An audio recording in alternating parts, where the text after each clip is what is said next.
Mendepani cabaran, menongkah arus masa kini, hebat mencipta kejayaan, bijak dalam menyantuni keluarga. Nona, inspirasi wanita untuk semua.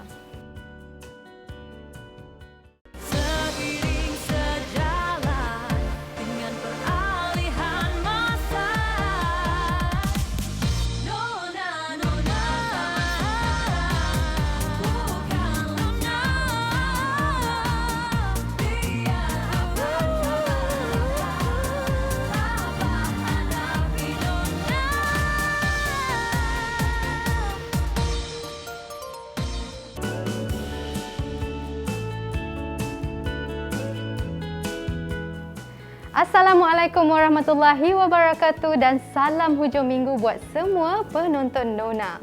Semoga waktu terluang anda dimanfaatkan sebaiknya bersama keluarga. Baiklah, minggu ini Nona bersiaran dari kediaman Puan Rozianti Zainul dan pasangan Encik Muhammad Hisham Mazlan yang terletak di Alam Impian Shah Alam Selangor. Ini dia Mira perkenalkan pemilik kediaman, Puan Rozianti. Apa khabar? Khabar baik Mira. Mira sihat? Sihat, Alhamdulillah. Mira berbesar hati sangat pada Puan Ros kerana sudi menerima kunjungan Nona pada hari ini. Sebenarnya Mira melangkah je masuk rumah ni, Mira teruja tengok konsep rumah ni sangat cantik. Alah Mira, biasa-biasa je. Terima kasih pada Mira dan juga pihak Nona kerana tak keberatan datang ke kediaman kami. Sudi-sudikanlah menjengah kediaman kami ya. Terima kasih Puan Ros. Sama-sama. Menarik di Nona minggu ini. Tudung signature ni kita boleh custom nama setiap customer. Dan meskipun urusan perniagaan ni, kita boleh sama ada kita boleh belajar atau melalui pengalaman. Tapi kalau boleh, janganlah melalui mistake. Untuk menjadi seorang juruterbang bukan mudah. Kita kena tahu arah angin. Awan ni kenapa macam ni. Aspek-aspek tu akan ada kaitan dengan penerbangan kita.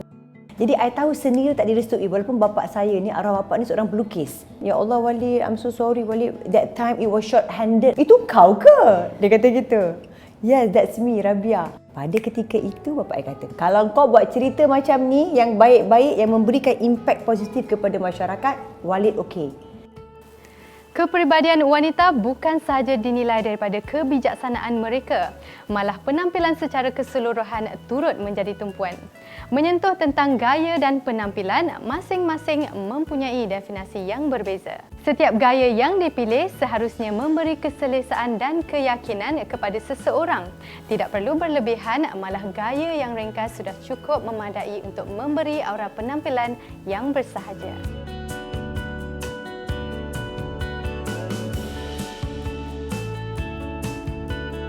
Wanita berhijab juga sentiasa mementingkan soal penampilan. Fokus bukan sahaja terhadap busana yang sopan, malah hijab yang digayakan juga menjadi keutamaan. Minggu ini Nona bawakan dua jenama tudung yang mampu membangkitkan aura pemakainya.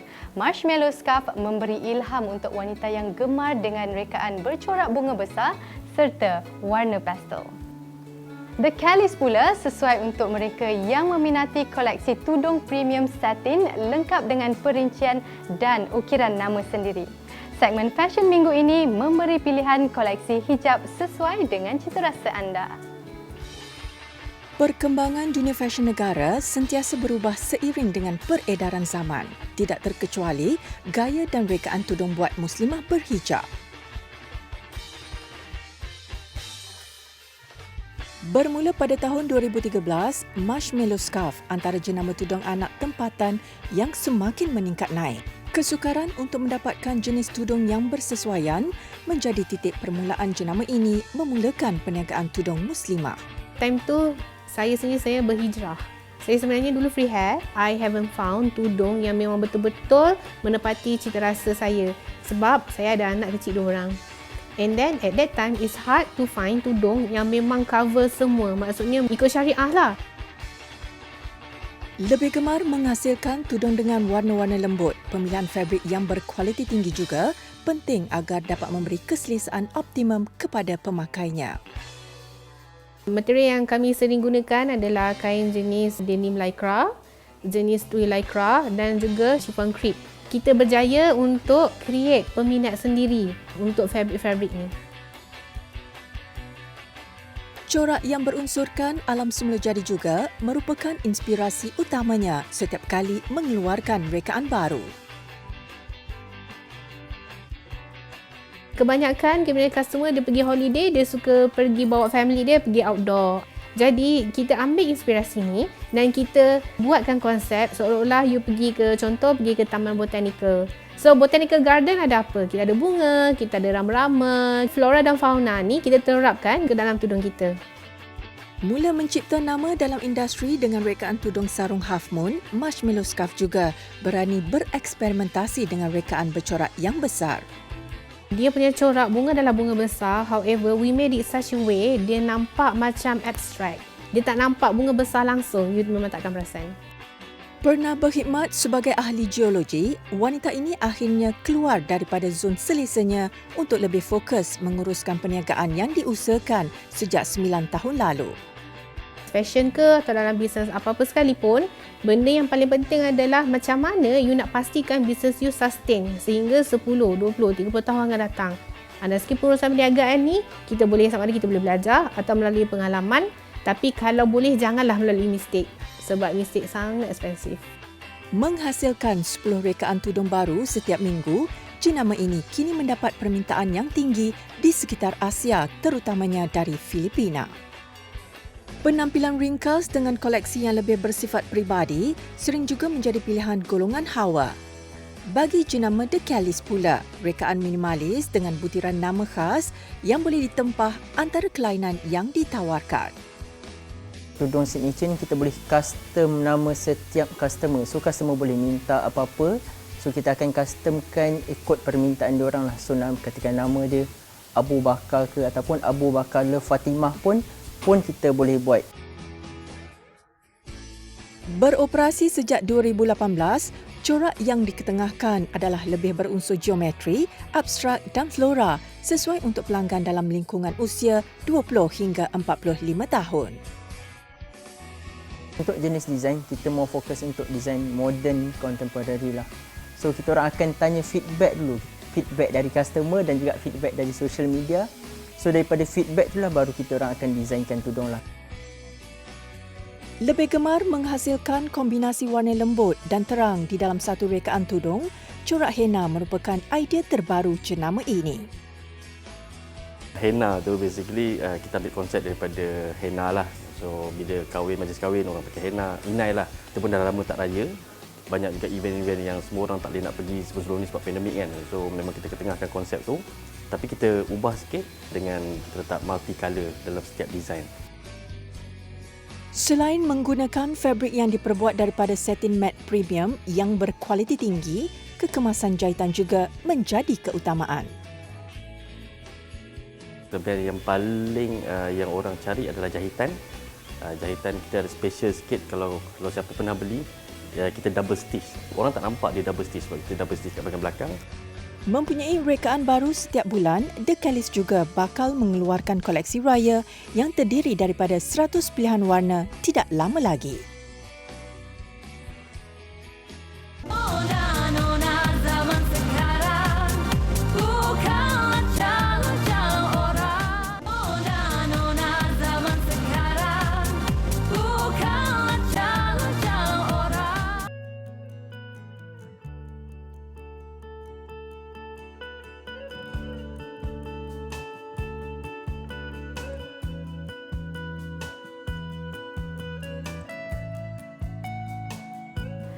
Terletak 8 km dari Bandaraya Shah Alam, rumah berkembar 2 tingkat ini berkonsepkan French Modern Rustic dengan sentuhan hiasan yang minimalis.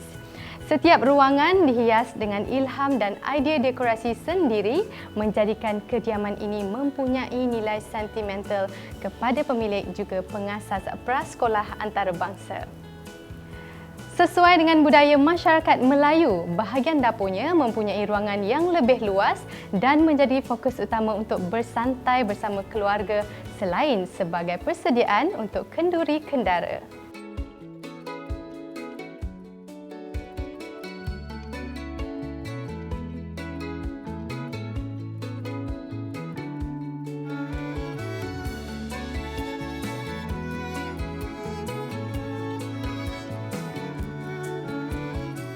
Nasi daging utara, menu yang cukup terkenal dalam kalangan masyarakat, terutamanya di negeri Kedah. Sering menjadi hidangan istimewa untuk pelbagai sambutan majlis dan perayaan. Menu yang menambat selera ini disajikan dengan nasi tumis juga daging rebus yang dicicah dengan air asam. Bersama Nur Zizah Mat Isa dari Jeruk Sis Zizah berkongsi cara penyediaan nasi daging utara.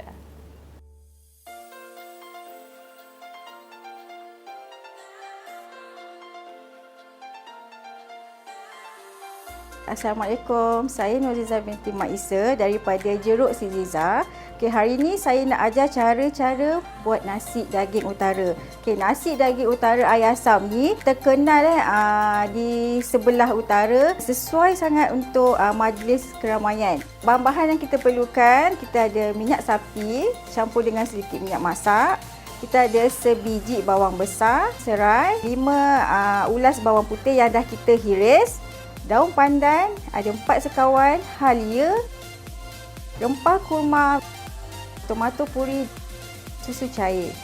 Bahan utama yang kita perlukan untuk nasi daging, kita perlu daging batang pinang, daging yang agak lembut, kita rebus bersama dengan halia, beras mati.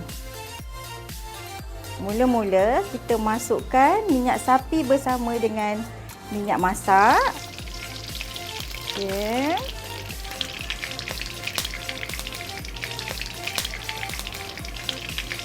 Kita masukkan 4 sekawan, masukkan bawang putih. Kita masukkan serai bersama daun pandan. Lepas tu kita goreng dia sampai naik bau dan garing. Bila bawang dah agak garing, kita masukkan rempah kurma. Kita masukkan tomato puri.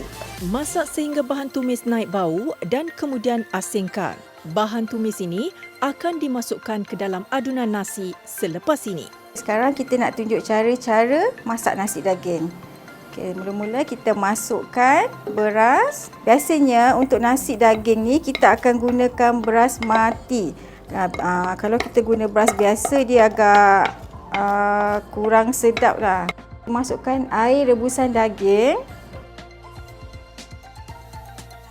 Kita akan menggunakan 5 cawan air rebusan daging untuk sukatan 3 cawan beras mati. Kita kacau. Kita masukkan susu cair.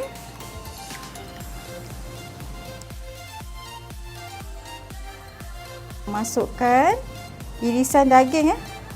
Daging ni yang dah direbus.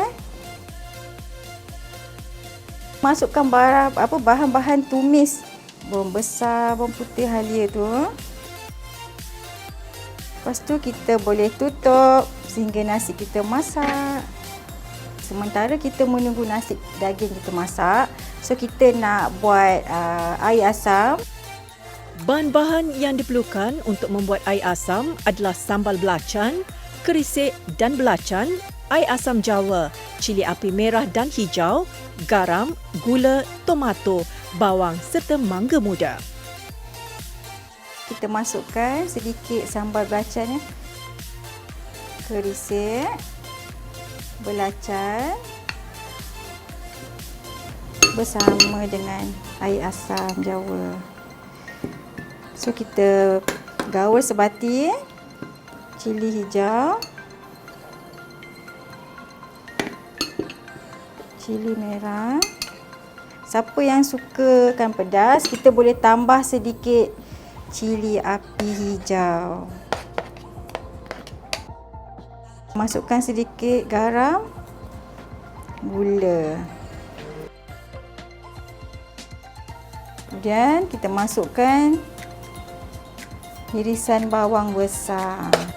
Kita masukkan hirisan tomato ke dalam kita punya air asam. Siapa yang sukakan masam, kita boleh masukkan hirisan mangga muda.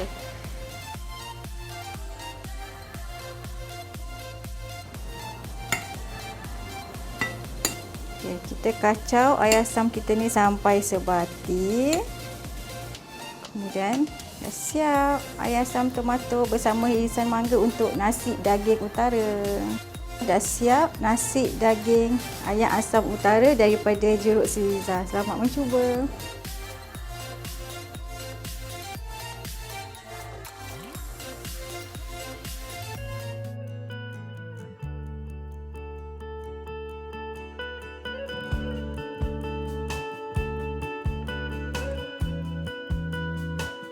Memilih dunia kerjaya yang didominasi kaum lelaki, sedikit pun tidak pernah melunturkan semangat wanita ini untuk berada sebaris dengan mereka.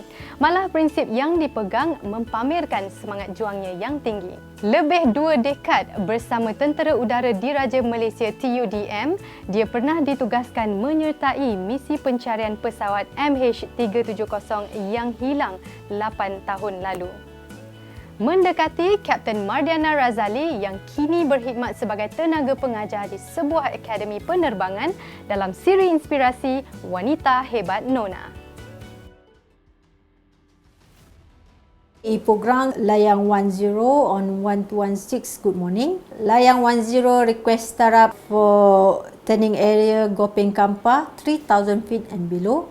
WPOB 02 endurance 5 hours on Dynamite Whiskey Eco.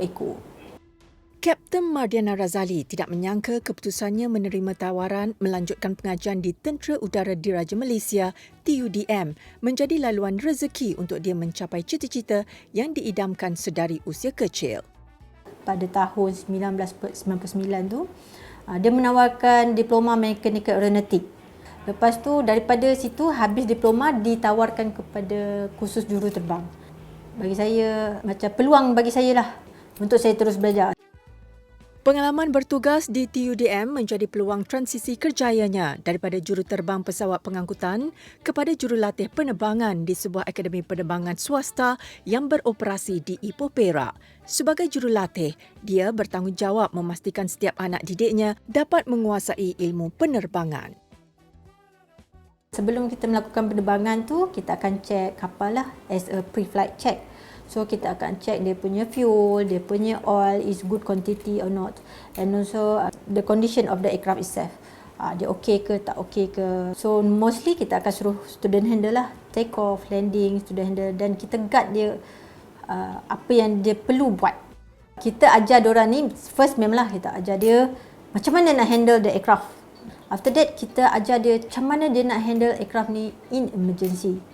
Normally, kita akan simulate emergency ke atas, then how to the student nak handle aircraft ni dalam emergency. Itu yang paling penting.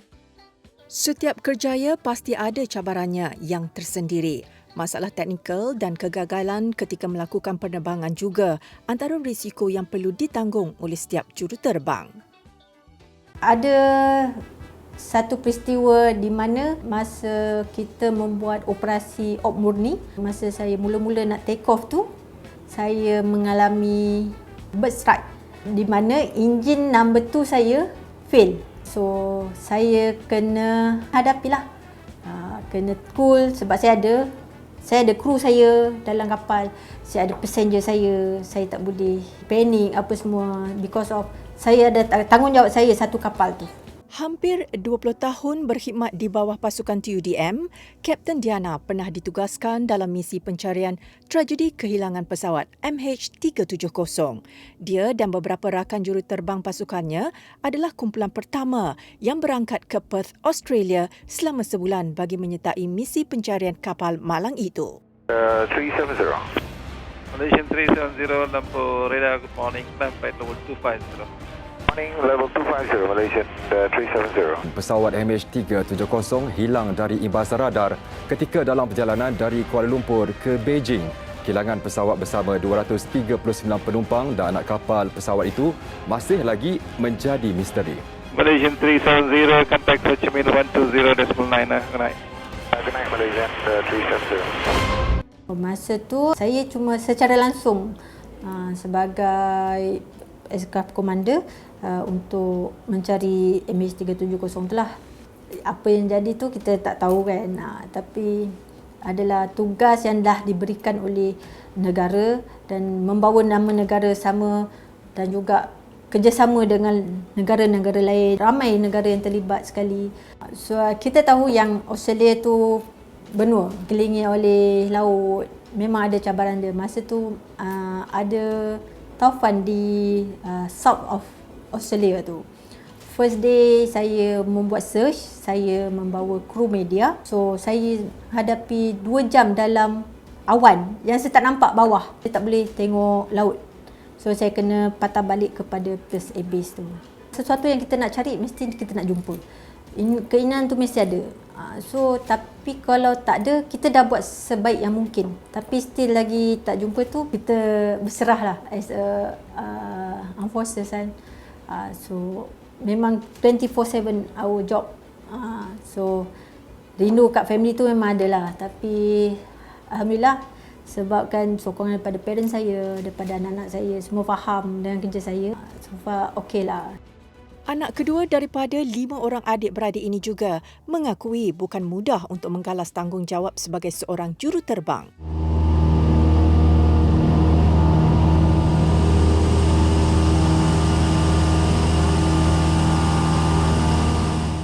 Untuk menjadi seorang juruterbang bukannya mudah. Memang totally saya cakap bukan mudah. Sebab kita kena tahu semua aspek termasuk dengan cuaca. Kita kena tahu arah angin, kita tahu awan ni kenapa macam ni, mungkin akan hujan. So aspek-aspek tu akan ada kaitan dengan penerbangan kita setiap hari. Merupakan satu-satunya pelatih wanita di Akademi Penerbangan tempat dia bekerja, sikap Kapten Diana yang mesra namun tegas menjadikan dirinya sentiasa disenangi oleh rakan sekerja. Alhamdulillah, so far saya pun dah kenal Kapten Diana ni masa saya kat Air Force lagi. Masa saya dalam 2DM lagi. Dari segi kerja, komitmen dia, dari segi tugas memang tinggi lah. Mungkin orang kata sebab wanita dia lebih teliti, lebih tertib, lebih tersusun, lebih cantik lah. Tapi bukan mengatakan yang lelaki tidak. Maksudnya bila mengajar tu dari segi teknik, dari segi persiapan untuk mengajar. Tapi at the same time dia juga approachable. Maksudnya senang didekati oleh instructor dan juga student lah.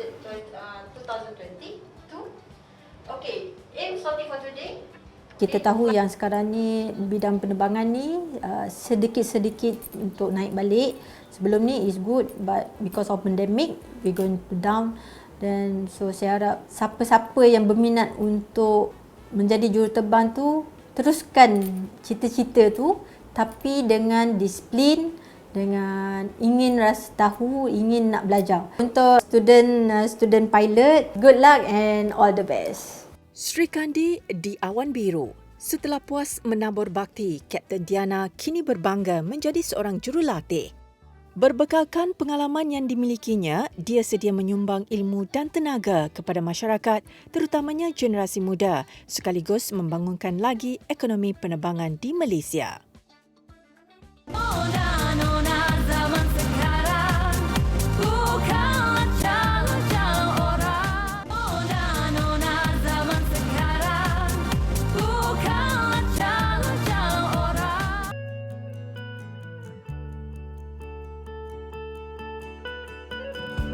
Bagi anda yang suka dengan keunikan dan keindahan destinasi Islamik, Arab Saudi merupakan lokasi pilihan yang sesuai untuk dikunjungi. Selain mempunyai pelbagai tarikan untuk diterokai seperti variasi topografi, gunung ganang dan padang pasir, negara ini juga turut menyimpan 1001 lembaran sejarah dunia. Bersama Mas Nira Ramli, anak jati Pahang yang menetap di Mekah, berkongsi pengembaraannya ke Bandar Lama Al-Ula atau lebih popular sebagai Kota Nabi Saleh. Al-Ula, sebuah pekan kecil yang terletak lebih kurang 400 km dari kota Madinah. Ia juga turut digelar sebagai The Capital of the Ancient Kingdom of Lihyan. Al-Ula memiliki status budaya kuno dan merupakan antara tapak warisan dunia UNESCO yang pertama di Arab Saudi. Wilayah Al-Ula ini telah dihuni manusia sejak ribuan tahun yang lalu. Mereka mendirikan kota bertembok ini sekitar abad ke-6 Masihi. Lokasinya merupakan jalan utama perdagangan yang menghubungkan antara Arab, Mesir dan India. Dikabarkan penduduk terakhir yang menetap di sini adalah pada 50 tahun yang lalu.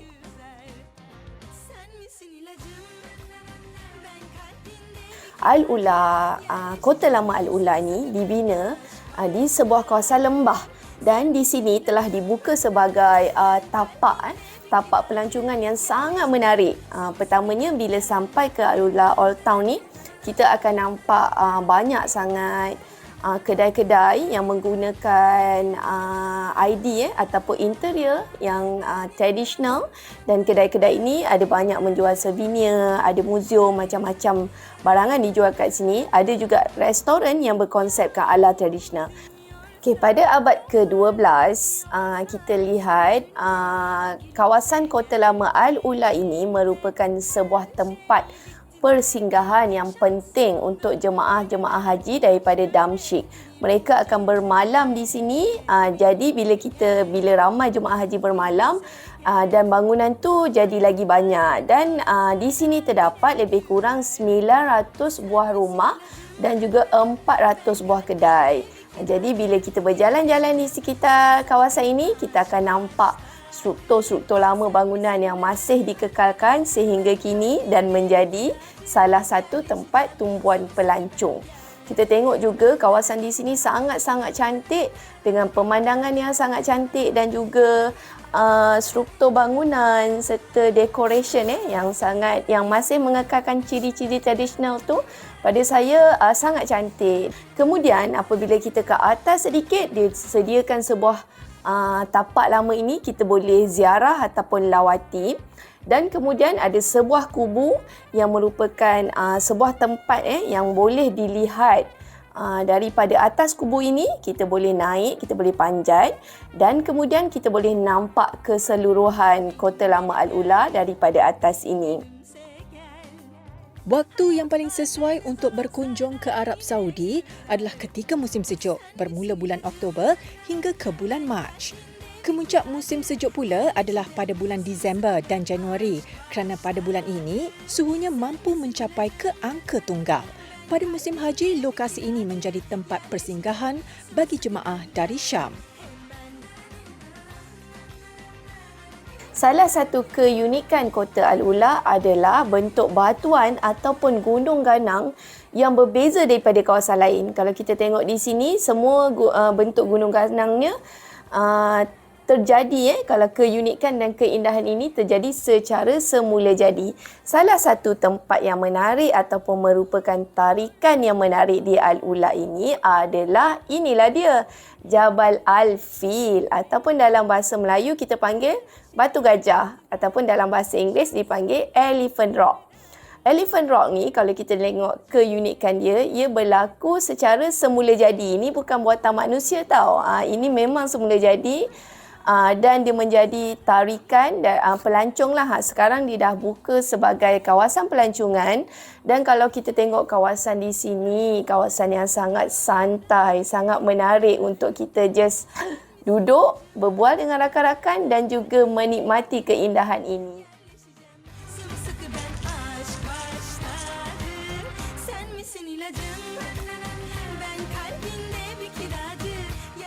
Ada satu lagi yang sangat signifikan dengan Al-Ula, iaitu tanaman sitrus. Kerana tanaman sitrus ini telah bermula sejak beribu tahun dahulu, dikatakan bermula oleh masyarakat Nabatin. Kalau kita tengok dekat keliling ni, ada beberapa jenis limau, kerana dekat Al-Ula ni terkenal dengan ada banyak nama limau tu, yang saya sendiri pun suka nak ingatlah nama dia yang mana. Tapi yang saya tahu, limau yang macam ni, yang macam kita tengok yang ini, nama dia sukari. Bukan buah kurma je ada nama sukari, limau pada nama sukari. Kenapa dibagi nama sukari? Kerana limau ini dikatakan lebih manis. Nampak tak ni? Okay, yang ni Yang ni colour dia lebih light sikit bukan kuning. Yang ni rasa dia lebih masam. Dan yang ni dia gunakan untuk sebagai pembuatan jam ataupun biasa ni dikeringkan untuk masak masakan Arab lah.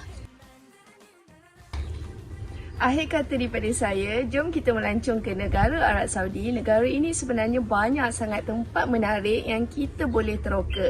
Bermula tahun 2019, Saudi telah membuka visa pelancong dan membuka peluang dan ruang untuk kita semua datang meneroka negara ini kerana terlalu banyak jejak para anbiya, terlalu banyak perbezaan iklim dan bentuk muka bumi yang kita boleh nampak dekat negara Arab Saudi ni. Paling special untuk semua umat Islam, jika kalian datang ke negara Arab Saudi ni, pastinya kita akan mengutamakan ibadah umrah dahulu. Jadi kita boleh ke kota suci Mekah dan Madinah membuat umrah, kemudian kita bolehlah explore terus ke negara Arab Saudi ni. Jadi ahlan wa sahlan untuk semua yang datang ke negara Arab Saudi. Sekian daripada saya. Assalamualaikum. Pengembaraan ke Kota Al-Ula pastinya meninggalkan 1000 kenangan untuk diabadikan. Mungkin anda juga berpeluang berkunjung ke sini.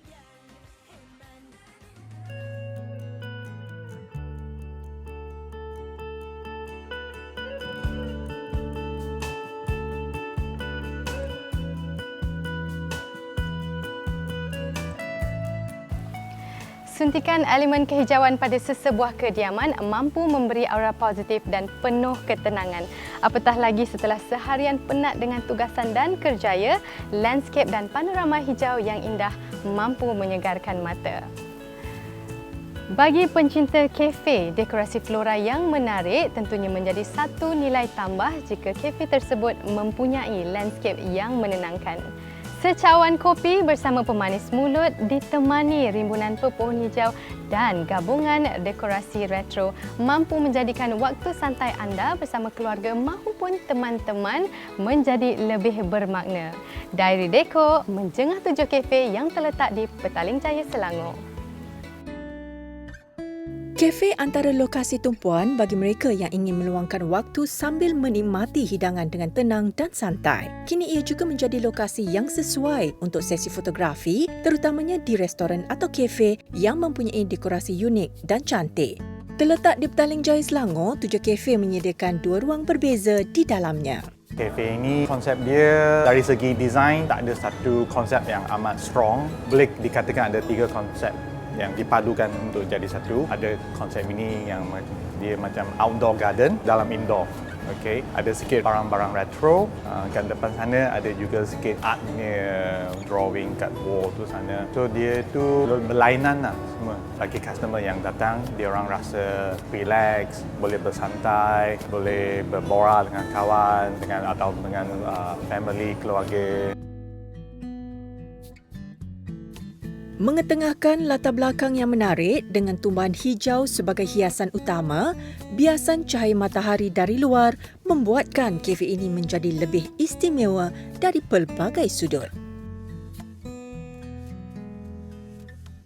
Hiasan dia tak ada sesuatu yang overpower dia ada. So katakan sini garden mainly untuk customer yang diorang suka santai dengan banyak greenery semua. Tapi bagi setengah customer yang diorang tak suka matahari yang silau tu semua, boleh dining kat depan sana. Seni bina dan dekorasi di dalam kafe ini minimalis namun dihias dengan perabot antik termasuk televisyen dan radio klasik vintage yang diserikan lagi dengan pokok-pokok hijau.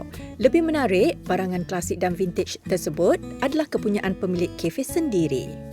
Keunikan kita ialah play very important of the balance in terms of dari segi environment dia, dari segi makanan dia, minuman dan servis. Dari segi makanan, kita sentiasa eksperimenkan benda yang baru, yang menarik. Walaupun kita tak ikut apa yang hot sekarang, kita tak ikut benda macam tu, kita ada benda kita yang sendiri. Kafe yang berkonsepkan tenang dan mendamaikan ini dikenali ramai dengan menu yang pelbagai, bermula dengan makanan hinggalah ke minuman. Kita menamakan dia 7 disebabkan oleh alamat dia. Masa tu saya nampak 617 plot dia. So I was thinking like 6 plus 1 equal 7. I mean we are Malaysian, so why not name it Malaysia? And also disebabkan bangunan ini sudah berada sejak akhir 60-an, awal 70-an di mana ejaan pada masa itu lain sikit dari masa sekarang. That's why I ikut ejaan yang dulu itu, TUJOH. Sesuai untuk mereka yang inginkan ketenangan dan bersantai bersama keluarga atau rakan, Tujuh Cafe boleh dijadikan pilihan.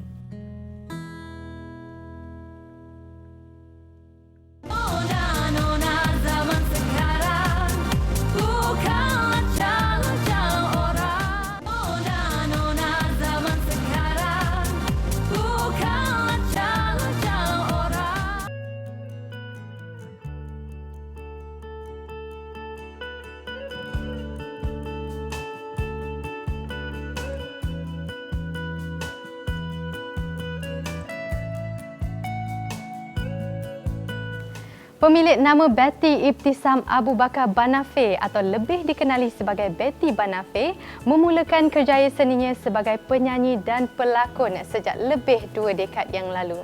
Bergiat aktif dalam industri seni di usia remaja, wanita yang berdarah kacukan Arab ini kini lebih memberi fokus kepada dunia perniagaan. Artis Throwback minggu ini berkongsi kisah dan pengalaman Betty Banafe ketika menjadi anak seni.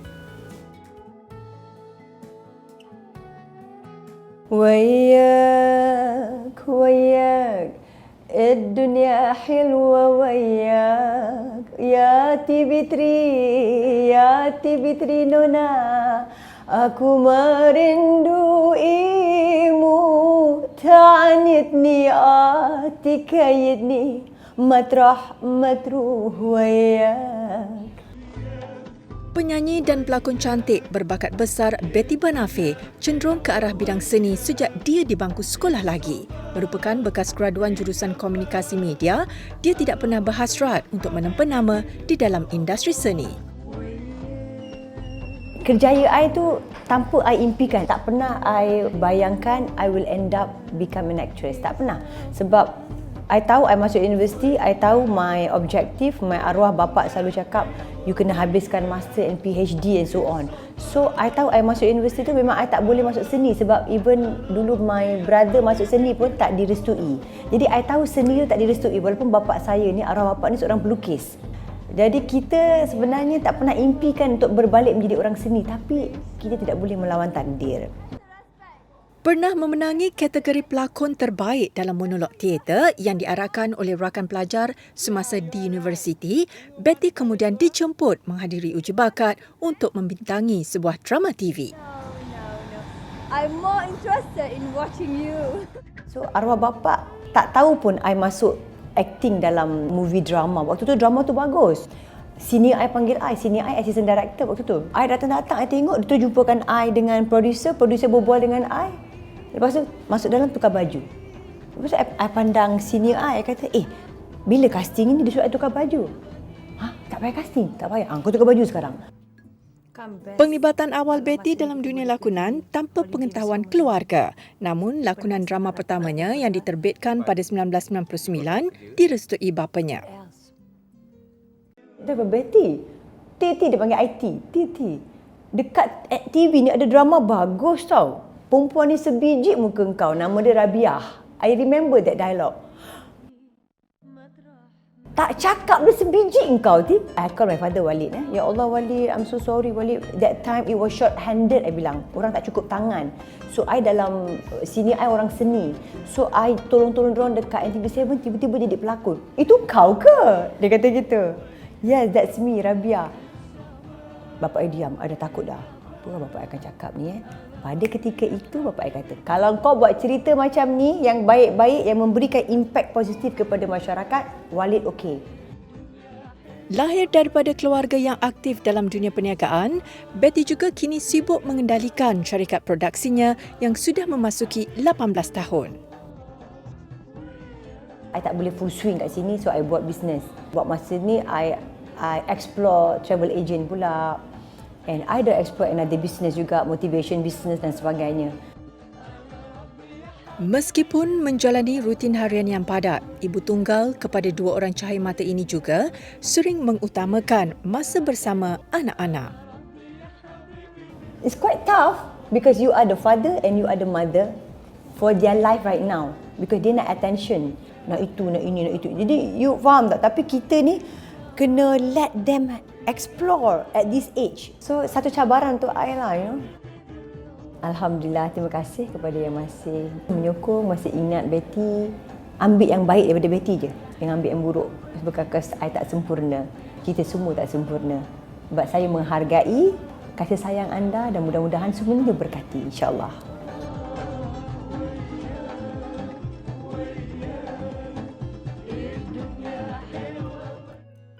Kejayaan seorang wanita bukanlah untuk dibangga-banggakan mahupun diberi pengiktirafan. Bagi seorang wanita, cukup sekadar dihargai insan-insan penting dalam kehidupan. Jika impian dan perancangan berjalan mengikut perencanaan, nikmatilah dan hargailah momen tersebut agar ia menjadi memori indah dalam kehidupan. Namun sekiranya yang dirancang tidak seperti yang diinginkan, jangan bimbang dan jangan menghukum diri sendiri. Anggaplah ia sebagai satu ujian manis dan satu pengalaman berharga untuk membina kematangan diri. Baiklah, hampir sejam bersiaran, Nona sudah pun tiba di penghujungnya. Sekali lagi diucapkan terima kasih kepada pemilik kediaman, Puan Rozianti Zainul dan pasangan Encik Muhammad Hisham Mazlan di atas kesudian menerima kunjungan Nona pada kali ini. Seperti biasa, layari laman Facebook dan Instagram kami di TV3 Nona. Pastikan temu janji anda bersama Nona minggu hadapan. Nona, inspirasi wanita buat semua. Assalamualaikum.